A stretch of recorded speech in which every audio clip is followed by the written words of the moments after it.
Era um homem com sombra de cachorro, que sonhava ter sombra de cavalo. Mas era um homem com sombra de cachorro. E isto, de algum modo, o incomodava. Por isto, aprisionou-a num canil.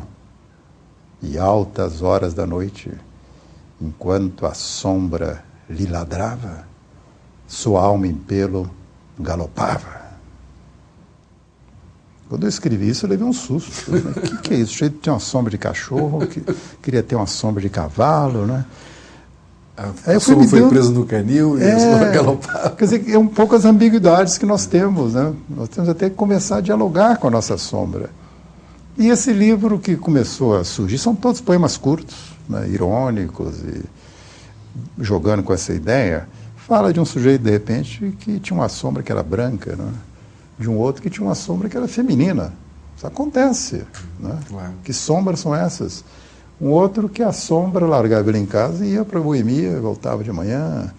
Então, as sombras mais variadas. Tem um poema que fala de uma sombra que, quando o dono dela começava a amar alguém, né, a sombra se metia na relação amorosa dos dois e era pior. Quem gozava era a sombra. Né? Então, são poemas assim que vão conversando com essa ideia da sombra, não de uma maneira patética, dramática, mas um pouco lúdica. Né? E o último poema, o último realmente na série, né? É meio engraçado, diz o seguinte: há quem tenha a sombra redonda e acaricia toda hora. Há quem tenha a sombra quadrada e em carregá-la se esfola.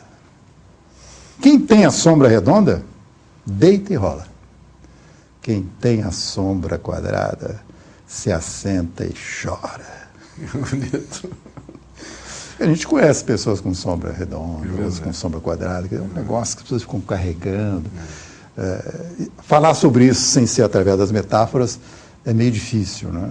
Então esse livro surgiu assim meio organicamente durante um ano e, de repente, surgiu a oportunidade de publicá-lo. Você está falando das sombras, né? Eu me lembrei do livro do Oscar Niemeyer, que chama-se Meu Sósia e Eu, que ele faz um pouco também esse diálogo com ele mesmo, né? Isso. É muito bonito. Né? Agora, o que Minas Gerais tem que ver com tudo isso, Afonso? Pois é. Minas exige maturidade para ser revivida e reencontrada. Né? Quanto mais passa o tempo, mais eu revisito interna e externamente Minas Gerais. Né? Há um primeiro momento assim na minha vida e de muitos mineiros, né, que era um pouco um movimento de afastamento. Eu não digo a negação, né, mas afastamento.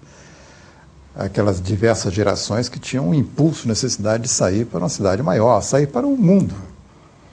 E, progressivamente, né, você vai voltando àquilo. Aliás, um dos meus livros recentes, tem uns 5 anos ou mais, é um livro sobre o Barroco.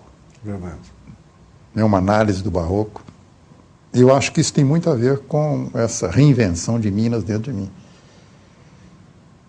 Eu tenho até uns poeminhas sobre esse voltar para Minas, aquele cheiro de cozinha, do alho, não é? Aquela culinária toda, aquele sibilar que o mineiro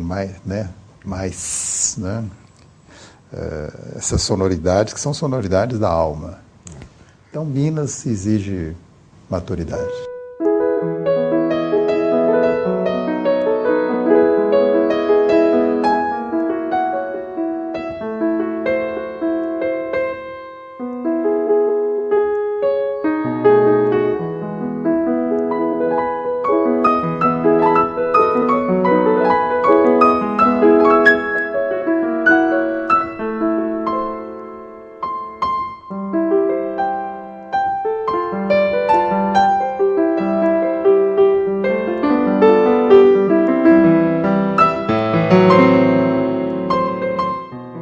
Obrigado, Afonso. Muito bem, Roberto. Obrigado a você.